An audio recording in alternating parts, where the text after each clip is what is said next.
हमारे केंद्रीय नेतृत्व का धन्यवाद करता हूं। साथ ही साथ हमारे मुख्यमंत्री जी का, हमारी पार्टी की अध्यक्षा का, प्रदेश के और सभी नेताओं का धन्यवाद करता हूं कि मुझे ये मौका दिया है। हालांकि अभी वर्तमान में मैं शिमला ग्रामीण से विधायक भी हूं, प्रदेश सरकार में मंत्री भी हूं, मगर फिर भी मुझे पार्टी ने ये जिम्मेवारी दी है और मैंने हमेशा ये बात कही है बड़े स्पष्ट शब्दों में कि मैं कभी भी चैलेंजेस से पीछे नहीं हटा हूं। हर लड़ाई को हमने फ्रंट फुट पर रहकर लड़ने में विश्वास रखा है, हर चैलेंज को एक्सेप्ट किया है और सभी देवी देवताओं के आशीर्वाद के साथ आज तक हम हर अपने चैलेंज में हम सक्सेसफुल हुए हैं। हमने उसमें कभी भी शिकस्त नहीं खाई है और हमेशा हमने मजबूती के साथ आगे बढ़े हैं, क्योंकि हमने हमेशा सच्चाई के साथ, ईमानदारी के साथ अपने क्षेत्र की और प्रदेश की जनता की सेवा करने में विश्वास रखा है। आज जो एक नई जिम्मेवारी मुझे दी गई है, पार्टी ने जो मंडी संसदीय क्षेत्र से मुझे अपना जो है वो कैंडिडेट बनाया है, मैं ये विश्वास दिलाना चाहता हूं प्रदेश की जनता को भी और मंडी संसदीय क्षेत्र की जनता को भी कि जिस तरीके से हमने पूर्व में अपने इलाके की आवाज को पूरी मजबूती से उठाया, चाहे विधानसभा के अंदर उठाया, चाहे सरकार के दायित्व में उठाया, उसी तरीके से आपका आशीर्वाद लेने के लिए हम बहुत जल्द पूरे संसदीय क्षेत्र का दौरा भी करेंगे। लोगों के साथ सीधा संपर्क भी जोड़ा जाएगा और जिस तरीके से मेरे पिताजी स्वर्गीय वीरभद्र सिंह जी, जिन्होंने अपनी राजनीतिक शुरुआत मंडी संसदीय क्षेत्र से करी और एक भावनात्मक रिश्ता इस क्षेत्र के लोगों के साथ जोड़ा, मैं विश्वास दिलाता हूं कि हम उसी तरीके से आगे बढ़ेंगे। यहां के हितों की आवाज को पूरी मजबूती के साथ केंद्र में रखेंगे और हिमाचल का सर्वाधिक हिमाचल का संपूर्ण विकास करना हमारा एकमात्र लक्ष्य है। हमने ट्रैक रिकॉर्ड अगर आप मेरा देखेंगे, हमारा देखेंगे, वीरभद्र सिंह जी के समय में तो विकास हुआ ही है, मगर प्रतिभा सिंह जी जो यहां से 3 बारी वो भी यहां से सांसद रही, वर्तमान में भी वो यहां से अभी सांसद है, उनके कार्यकाल में भी उन्होंने जो खास करके आपदा जो इतना बड़ा प्रदेश के अंदर आया, उस दौर में पूरे क्षेत्र का दौरा कर कर, चाहे वो सांसद निधि के माध्यम से है, चाहे सरकार के माध्यम से है, पूर्ण सहयोग क्षेत्र के लोगों को दिया है और आने वाले समय में हम उसको और ऊंचाइयों पर लेकर जाएंगे, इसका मैं पूरा विश्वास दिलाना चाहता हूं। तो मैं आज, क्योंकि पहला मौका है जब हम मीडिया से पिछले कल जो टिकट अनाउंस हुआ है उसके बाद पहला इंटरेक्शन कर रहे हैं, आने वाले समय में मैं एक पूरा विजन डॉक्यूमेंट अपने मंडी संसदीय क्षेत्र की जनता के बीच में रखूंगा, क्योंकि मैं ये विश्वास दिलाना चाहता हूं और मैं बड़े साफ शब्दों में ये बात कह रहा हूं कि जिस तरीके से अभी तक यहाँ पे केवल ये दर्शाया जा रहा है मीडिया द्वारा कि क्लैश ऑफ पर्सनैलिटीज है, ऐसा नहीं है। ये चुनाव किसी व्यक्ति विशेष के नाम पे नहीं लड़ा जाएगा। ये चुनाव जिस तरीके से दिखाया जा रहा है कि कोई बाहर से कोई एक्टर आया है और एक्टर आई है और उनका स्टार पावर के नाम से ये चुनाव लड़ा जाएगा, ऐसा नहीं है। मुद्दों के ऊपर और तथ्यों के ऊपर ये चुनाव लड़े जाएंगे। जो काम हमने यहाँ पे किए हैं, जो खास करके आपदा के समय में हम दिन रात मंडी संसदीय क्षेत्र के लोगों के साथ खड़े रहे, चाहे कुल्लू है, चाहे मनाली है, चाहे मंडी है, चाहे पांगड़ा है, चाहे सरका घाट है, चाहे लंबाताच है, चाहे बाली चौकी है, चाहे रामपुर का क्षेत्र है, चाहे आनी है। आनी में आपने देखा इतनी बड़ी त्रासदी वहां पर हुई, पूरा का पूरा बाजार जो है वो क्षतिग्रस्त हो गया। हम वहां पे रातों रात वहां पर पहुंचे और पूर्ण सहयोग सरकार की ओर से दिया गया। 4,500 करोड़ रुपए का आर्थिक पैकेज मुख्यमंत्री जी ने घोषित किया। हर विधानसभा क्षेत्र में जो हमारे जो परिवार थे जिनका घरों में नुकसान हुआ, उनको जो है फौरी राहत के रूप से 3.5 लाख रुपए प्रति परिवार दिया गया और अभी उसकी दूसरी किस्त जो है चुनावों के बाद 4.5 लाख रुपए की और दी जाएगी। पहली बार हिमाचल में इस तरीके का सहयोग जो है वो आपदा प्रभावित परिवारों को दिया गया है। तो निश्चित तौर से जो हमारी प्रतिद्वंदी है उनसे भी ये सवाल पूछा जाएगा कि आप कहती हैं कि मैं मंडी की बेटी हूं, हम आपका बहुत मान सम्मान करते हैं। मैं पहले भी इस बात को कह चुका हूं, मगर ये सवाल आपसे हर जगह पे पूछे जाएंगे कि आप चुनावों के समय तो मंडी की बेटी बोल रही हैं, हिमाचल की बेटी बोल रही हैं, मगर आप जब सदी की सबसे बड़ी आपदा यहाँ पर आई, इतना मुश्किल समय इस क्षेत्र के लोगों ने देखा, प्रदेश के लोगों ने देखा, उस समय आप कहाँ थी? आप कहती हैं कि मैं अभिनेत्री हूं और उस समय मैं राजनीति में नहीं थी। जब कोई अपने परिवार के लोग दुख दर्द में हो, जब कोई वो आपदा में हो, जब कोई वो मुश्किल समय में हो, उसके लिए राजनीति नहीं देखी जाती है। उसके लिए ये नहीं देखा जाता है कि हम राजनीति में हैं या नहीं है। आपको उस समय अपने लोगों के साथ खड़ा होना चाहिए था। आपका तो घर है, मनाली में भी आपका घर है, मंडी में भी आपका घर है, उसके बावजूद आप एक दिन भी जो है वहां के लोगों के साथ अपना कंधा उनके रोते हुए परिवारों को देने के लिए उपस्थित नहीं रहे। ये बहुत दुर्भाग्यपूर्ण है और इन चीजों को आने वाले समय में जनता के बीच में ले जाया जाएगा। मगर जैसा मैंने कहा कि हम केवल और केवल मुद्दों के ऊपर बात करेंगे। मैंने तो आपको जानकर खुशी होगी कि विपक्ष की सरकार में रहते हुए केंद्र सरकार से और हमने करीबन 3,000 करोड़ रुपए में जो है हम हिमाचल के लिए लाने में सफल हुए, जिससे आज करीबन 2600 किलोमीटर सड़कें प्रदेश के अंदर बन रही है। उसका कार्य हमारे विभाग द्वारा चलवाया जा रहा है, गुणवत्ता का कार्य करवाया जा रहा है। अगर हम रामपुर की ही बात करें तो केवल रामपुर के अंदर ही 120 करोड़ रुपए की विकास कार्य सड़कों का हो रहा है, चाहे वो ननखरी का इलाका है, चाहे वो गांधी का इलाका है, चाहे 15-20 का इलाका है। हर इलाके में हमने संतुलित और समान विकास किया है।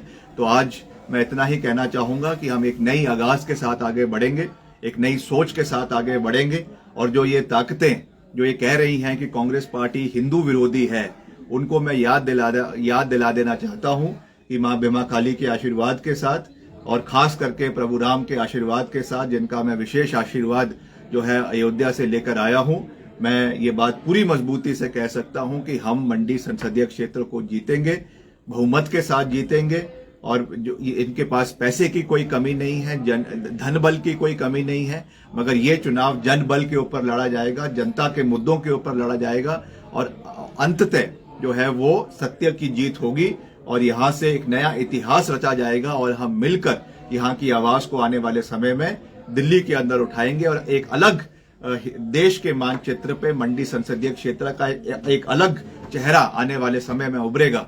जिस तरीके से मैंने विधायक रहते हुए शिमला ग्रामीण का विकास मॉडल जो है वो पूरे प्रदेश के अंदर प्रचलित किया है, मैं विश्वास दिलाता हूं कि उसी तरीके से मंडी संसदीय क्षेत्र का विकास मॉडल की बात आने वाले समय में पूरे देश के अंदर होगी। ये मैं पूरी मजबूती के साथ कह सकता हूं। जैसा जनाब ये जो कंगना जी आपके खिलाफ अनाप शनाप बयानबाजी करती रही हैं, इसके बारे में आपका क्या कहना है? देखिए, मैं उनका बहुत मान सम्मान करता हूं, मगर ये जरूर है कि जिस तरीके की शब्दावली का प्रयोग वो लगातार कर रही हैं वो उनको मुबारक है। मैं उसमें क्या कह सकता हूं। ऐसा तो नहीं है कि आज पहली बार उन्होंने इस तरीके की भाषा का प्रयोग किया है। जब वो मुंबई में होती हैं और जगह भी होती है तो ये चीजें तो प्रचलित है, पूरा जग जाहिर है, सबको इसके बारे में पता है। इसलिए मैं इन चीजों में नहीं जाना चाहता हूं। जहां तक मेरी बात है, मैंने पहले ही कहा है कि वो मेरी बड़ी बहन है, मैं उनका पूरा आदर करता हूं, उनका पूरा मान सम्मान करता हूं और अगर कोई भी व्यक्ति उनके बारे में निंदनीय टिप्पणी करेगा तो उसका हम विरोध करेंगे।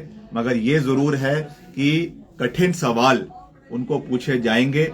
जैसा मैंने कहा कि आपदा के समय में क्या भूमिका उनकी रही, जब उनको ब्रांड एम्बेसडर हिमाचल सरकार ने बनाने की पेशकश भाजपा की सरकार के समय में करी थी, उस समय उन्होंने क्या टर्म्स एंड कंडीशंस रखी और क्यों वो उस समय सक्सेसफुल नहीं हुआ, इस बात को भी जनता के बीच में रखा जाएगा। तो ये सब चीजें हैं जो लोगों के बीच में जाएगी और अंततः मंडी संसदीय क्षेत्र की जो प्रबुद्ध जनता है, जो युवा है, महिलाएं हैं, हमारे कर्मचारी हैं। पिछले कल वो कह रही थी कि कर्मचारियों को जो है वो ठगा है और कर्मचारियों को पेंशन नहीं दी है। मैं ये कहना चाहूंगा, आप पहले जब आप हिमाचल आई गई हैं अगर, तो कम से कम अपना होमवर्क करके तो आइए। आपको यही नहीं पता है कि यहाँ के मुद्दे क्या है। यहाँ पर हिमाचल प्रदेश पहली कैबिनेट मीटिंग में हमने ओल्ड पेंशन स्कीम को हिमाचल प्रदेश के अंदर लागू किया। उसका जो 9,000 करोड़ रुपए बकाया जो केंद्र सरकार के पास लंबित पड़ा है, अगर आप इतनी ही हितैषी कर्मचारियों की है तो कृपया करके अपने केंद्रीय नेतृत्व से बात करें और इसको यहाँ पे लागू करने का निवेदन करें, ताकि जो ये 9,000 करोड़ रुपए हमारे कर्मचारियों का दिल्ली में फंसा हुआ है वो हिमाचल में आए और ओपीएस का जो है पूरा लाभ हमारे कर्मचारियों को मिले, ये मैं उनसे निवेदन करना चाहूंगा। धन्यवाद सर। क्या मुद्दे रहेंगे सर जिसको लेकर आप जनता के बीच जाएंगे? अभी जो मैंने सारे कहा ये मुद्दे ही है जो हमने काम किए हैं, चाहे वो आपके आपदा के समय में हमने पूरी मजबूती से काम किया। महिलाओं को हमने 1500 रुपए की पेंशन जो है वो शुरू करी और उसके लिए विशेष पैकेज जो है वो 800 करोड़ रुपए का बजट सरकार ने रखा। ये एक और कहते हैं जयराम जी, माननीय जो हमारे पूर्व मुख्यमंत्री है, कि आपने महिलाओं को जो वादा किया है उसको पूरा नहीं किया। पहली बात तो आपने जो 15 लाख रुपए देने की बात कही थी, आज तक वो पैसा नहीं आया। हमने तो बजट का प्रावधान किया है, बजट का प्रावधान करने के बाद फॉर्म भरने शुरू हो गए हैं, जनता को ये पैसा मिलना शुरू हो जाना था, मगर आप जो महिला विरोधी हैं, आप इलेक्शन कमीशन में गए, आपने वहां पे अर्जी दी और इस पैसे को रोकने का हर संभव प्रयास किया। हालांकि इसकी सारी औपचारिकताएं, इसका बजट, इसकी सारी जो प्रक्रियाएं हैं वो चुनाव आचार संहिता लगने से पहले पूरी हो गई थी, मगर क्योंकि आपको डर था इसलिए आपने इसको रोका ताकि प्रदेश के महिलाओं को जो सम्मान मिलना चाहिए, सम्मान निधि हमारी सरकार की ओर से मिलनी चाहिए थी, वो नहीं मिली है। मगर मुख्यमंत्री जी ने कहा है कि जब आचार संहिता हटेगी उसके बाद हर महिला को ये स्कीम के माध्यम से सहयोग मिलेगा और जो हमारा 2 महीने का बकाया भी जो चुनाव के समय में रुक गया है वो भी महिलाओं को जो है वो आने वाले समय में दिया जाएगा। मंडी संसदीय क्षेत्र बहुत बड़ा है, तो सर ये प्रचार आज रामपुर से शुरू समझे या इसके बाद मंडी से शुरू करेंगे? नहीं, आज एक बहुत ही महत्वपूर्ण दिन है जो हमारे देश के एक बहुत बड़े नेता भीमराव अंबेडकर साहब, जिनका एक बहुत बड़ा योगदान हमारे संविधान को बनाने में रहा है, और सहयोग की बात यह है या आयरनी ये है कि उसी संविधान को आज भाजपा जो है उसकी धज्जियां उड़ाने में कोई कमी नहीं छोड़ रही है। आज जिस तरीके से हमारे संवैधानिक मूल्यों का गला घोटा जा रहा है, आप रोज देख रहे हैं कोई ना कोई कार्रवाई, कभी ईडी के द्वारा, कभी सीबीआई के द्वारा, मुख्यमंत्री 2 मुख्यमंत्री को जेल में डाला हुआ है, जो हत्या करी जा रही है। इलेक्ट्रोल बॉन्ड का इतना बड़ा मसला निकल कर आया जिसमें आपने देखा कि करोड़ों रुपए जो है कंपनियां वो भाजपा को देती है, उनके ऊपर पहले तो ईडी की, सीबीआई की रेड होती है और जैसे ही वो रेड होती है उसके बाद वो चंदा देना शुरू कर देते हैं। तो एक किस्म से ये हफ्ता वसूली है और कुछ नहीं है। आज ये हमारे देश का हाल हो चुका है,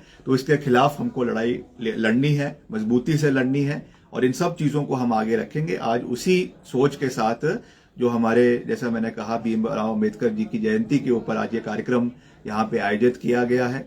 अब क्योंकि कांग्रेस पार्टी ने टिकट भी डिक्लेयर किया है तो निश्चित तौर से पूरे उत्साह के साथ पूरे रामपुर क्षेत्र के लोग आज यहाँ पे उपस्थित होंगे और अपना आशीर्वाद हमें देंगे, कांग्रेस पार्टी को देंगे और हम यहाँ से इसकी आगाज करते हुए, शुरुआत करते हुए आगे बढ़ेंगे और आने वाले समय में जो मंडी संसदीय क्षेत्र का मंडी जिला है वहां पे जाकर वहां से जितने भी हमारे ब्लॉक कांग्रेस के अलग अलग वो है उसकी बैठकों में जाएंगे, कार्यकर्ताओं के साथ सम्मेलन करेंगे और फिर चुनावी प्रक्रिया में उसके साथ आस्ते आस्ते रूपरेखा बनाते हुए पूरे संसदीय क्षेत्र के 17 विधानसभा क्षेत्रों का दौरा भी करेंगे, आशीर्वाद भी प्राप्त करेंगे, चाहे हमारा जनजातीय क्षेत्र है, चाहे कुल्लू का इलाका है, मनाली का इलाका है, मंडी का इलाका है, हर क्षेत्र की प्रभु जनता का आशीर्वाद प्राप्त करेंगे। अपनी सोच, जो हमारा विजन है वहां के लोगों के लिए, उसको भी उनके बीच में रखेंगे और मुझे विश्वास है कि लोग सकारात्मकता को जो है वो अपना आशीर्वाद देंगे। आज जो नकारात्मक सोच, जो गाली गलौज की